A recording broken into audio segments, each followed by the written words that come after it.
गणित क्लास 12 6/5/2020। तो आज हम सेकंड चैप्टर त्रिकोणमिति प्रतिलोम फलन के बारे में पढ़ेंगे। कक्षा 12 प्रतिलोम त्रिकोणमिति फलन।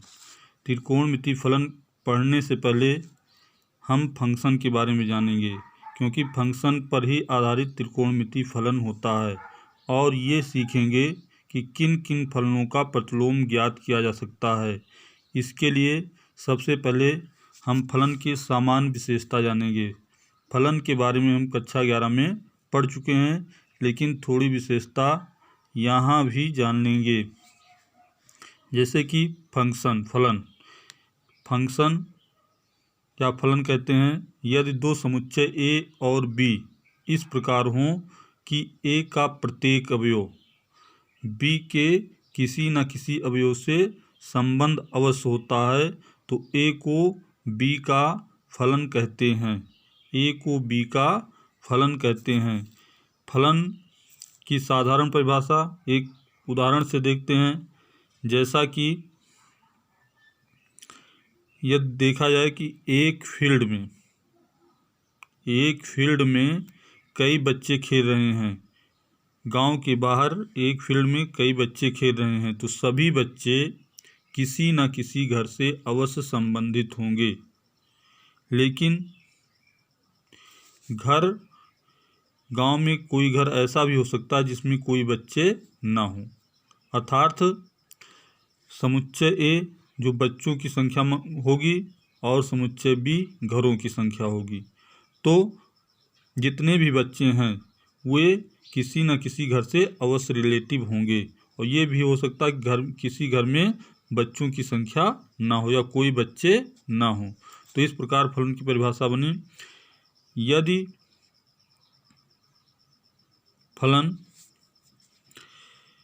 यदि दो समुच्चय ए और बी इस प्रकार हों कि ए का प्रत्येक अवयव बी के किसी न किसी अवयव से प्रतिबंध हो, तो ए से बी का फलन कहलाता है।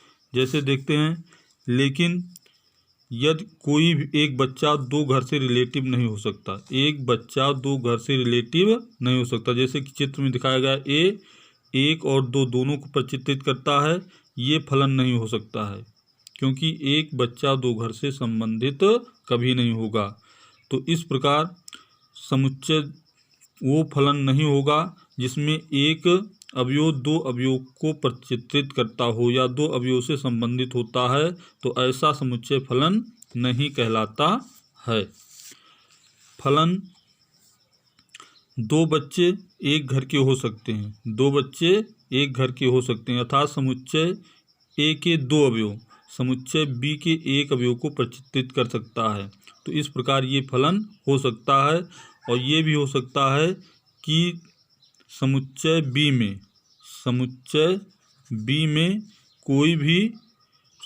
बी किसी भी अवयव समुच्चय ए से रिलेटिव ना हो। समुच्चय बी का कोई अवयव समुच्चय ए से रिलेटिव ना हो। इस प्रकार फलन कई प्रकार के होते हैं। तो मुख्य फलनों के बारे में जानेंगे। टाइप ऑफ फंक्शन, फलन के प्रकार। तो यदि समुच्चय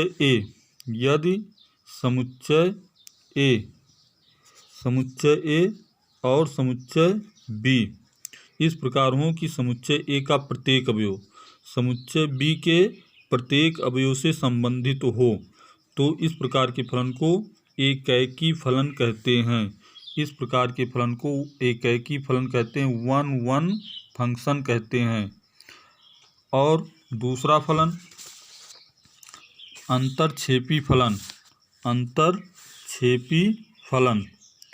यदि दो समुच्चय ए और बी इस प्रकार हों कि ए का प्रत्येक अवयव बी के प्रत्येक अवयव से संबंधित हो, लेकिन बी में कम से कम एक अवयव ऐसा हो जो कि ए के किसी अवयव से प्रतिबंधित ना हो। जैसे कि इसमें डब्लू ए के किसी भी अवयव से प्रतिबंध नहीं है, प्रचित्रित नहीं है, अतः ये अंतरक्षेपी फलन कहलाता है। और आच्छादक फलन, यदि ए का ए और बी दो समुच्चय इस प्रकार हों, यदि ए और बी दो समुच्चय इस प्रकार हों कि बी का कोई अवयव ऐसा ना हो जो कि ए के किसी अवयव से प्रचित्रित ना हो, तो इस प्रकार के फलन को आच्छादक फलन कहते हैं। तो अब हम देखते हैं कि फलन का प्रतिलोम फलन कैसे ज्ञात किया जा सकता है, किन किन फलनों का प्रतिलोम फलन ज्ञात किया जा सकता है। तो जैसे कि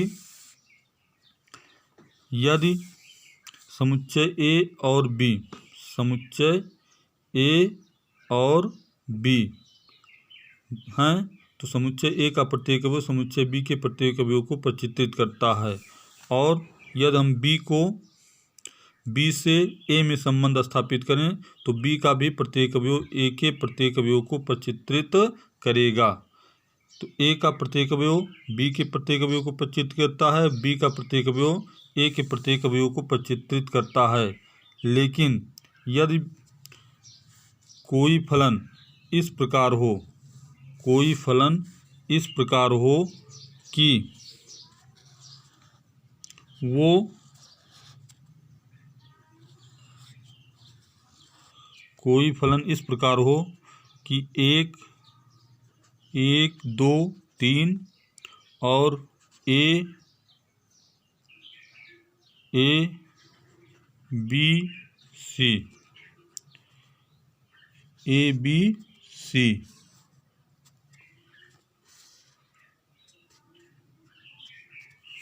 तब x और y, अब इसका यदि प्रतिलोम करें, इसका प्रतिलोम करें y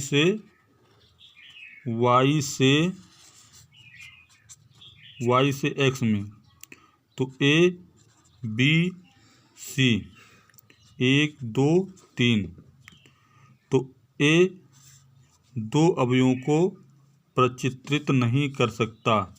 ए अर्थात एक बालक दो घर से संबंधित नहीं हो सकता, एक बालक दो घर से संबंधित नहीं हो सकता, तो ये फलन नहीं होगा। ना तो अंतरक्षेपी का फलन बन सकता है, ना तो बहु एक का फलन बन सकता है। केवल फलन का प्रतिलोम फलन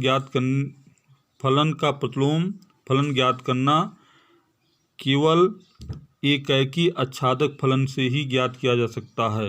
एकैकी आच्छादक फलन से ही प्रतिलोम